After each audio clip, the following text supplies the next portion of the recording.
Good morning, everyone. This is an early vlog for me, so again, I'm not looking at my best. So, day 6. Really kind of picking up momentum now, don't you think?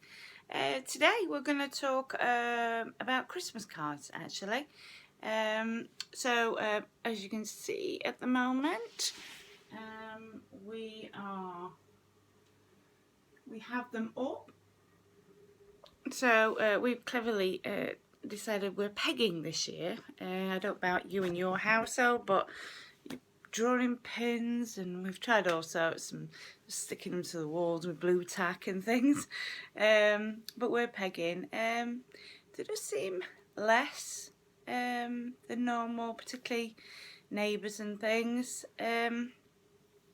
How are you finding it yours? Do you find there's a few less? Do you hear a lot more of we're not doing cards this year, we're giving to charity? We certainly do. I mean, we've been to a dinner dance and we contributed ourselves to the charity card, which is really good causes. I just wonder, certainly, if everybody who says that is doing that. I hope so. I really do hope so. But you do get a feel of can't be bothered, can't find time, and isn't it a shame? It's such a shame, because as you're writing one, certainly as I write one, it tends to be something that I'm thinking of them, even if it's somebody I've probably only sent a Christmas card to now. So the spirit of Christmas is kind of there. So I do hope people are doing it and doing it for the right reasons. It does take away a little bit for me. So yeah, and another thing with Christmas cards is when the people you've met on holiday and they were great and things, and then they stay on your list. How long do these people stay on those lists? How long do we stay? I mean, we still get an odd one, and you think, I can't remember seeing you since the kids were little, and our kids are 24 and 25 now. So yeah, how long do you leave those on? You know, how long are yours? What's your oldest people that you've not met for ages or are still on that list of yours? Yeah, odd. And another thing is, how long do you send them to people that were friends of your mum's or your dad's that aren't no longer with you? My worry is that I'm still sending them and they've passed. Excuse me. Christmas sneeze. And that they've passed, and I'm upsetting some daughter or son that might have my address. How long do you send them where you're not getting one back and you usually did? That concerns me sometimes. I love getting the unusual cards. We have a friend that we caravan with that does beautiful cards, and Sandra's really good at it. I'll show you her card this year. So I don't know if you can see that, guys. Looks a bit like my other half. But yeah, and the fact that she's handmade, that's lovely. Not everybody can do it. It's not saying that, but I think it's recognising one. An awful lot that are coming through as well are couple ones where they're having them made. So that's one of my sister, because she got ultra organised before she went to Australia, and I hope you're having a lovely time, sweetheart. So yeah, it's a different one, and the styles change. I mean, the Christmas cards get fancier and fancier and cheaper. Aren't they so cheap these days? I can remember buying a pack of 12 when I was first married back in '83, and they seemed expensive, and now you can get like 100 for like £1.99. It's really weird how things have got cheaper. But I mean, Quality Street and things, like a tenner a tub. But when you look on it, certainly on Facebook, they show you that the tins have gone from like that to that to that to that, and that's why they're only about £5 now. So hey ho, here's the time. But selection boxes are so cheap now. They're cheaper than actually buying the individual bars. So no figure, absolutely no figure. The Christmas cards, I always like to try and get one.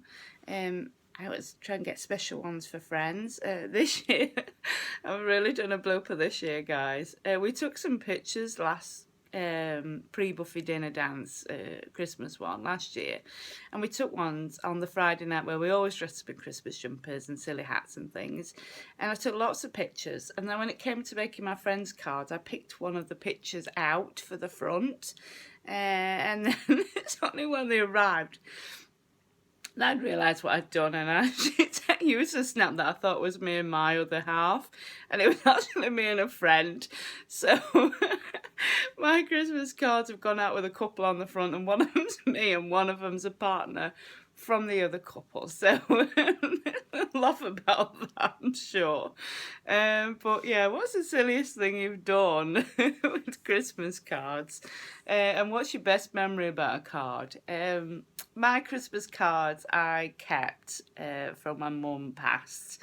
I wasn't lucky enough. I'd only just got married. I was about 20 when 21 when Dad died, so I'd only had a few months of him while I'd been married. So I didn't have any. Mum would have wrote them anyway, but I keep the Christmas cards that Mum used to send me, and I put them up. And I also send my mum a card, and it helps because I'm still buying something for her. Everybody copes in different ways. Remember we discussed that. But yeah, so I still have cards that have got her name on, and she always used to send us one to daughter and son-in-law, and then she'd always send me a daughter card separately. So yeah, that's quite nice, and I keep those, and that helps. It does help a little bit, like we say. Everybody has their own little ways of getting through missing people, don't they? But yes, I like the funny ones. We don't get the cheeky ones like we used to. We always used to get one cheeky one from my husband's brother, always cheeky, and he used to send a cheeky one to Mum, and she used to quite giggle at that one because he'd be the only one that would dare do that. But yeah, what are your Christmas cards like? Is it a mix of cartoons and scenery? Not many religious ones come through these days. I think people are just too frightened and PR to get it right or get it wrong. They can't get that wrong with me, but yeah, we don't get many. We get more of the cutesy cards now, but that's okay. That's perfectly fine, isn't it? So how are you? How are you writing your cards? We've got many to send. I know sometimes when we get a little bit upset because each year just seemed to highlight friends are gone and things. But hang in there, guys. It is a circle of life, and that's easy to say when it's not my friends. But what I used to get Mum to do is remember them.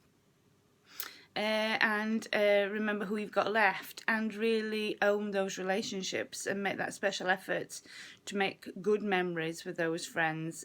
Sometimes we can get settled in relationships that could be fixed. Could they? I don't know. This is a good time of year to do so. If your friends are reducing, for those friends that you've lost touch with, it's a matter of a phone call, or it's a matter of if you've had words or something. It's really thinking, can it be fixed? Because nobody's around forever, and that's not about age. That's just about life generally. So I hope you're on track with your Christmas cards. I hope sharing my experiences has put a smile on your face today, and we'll talk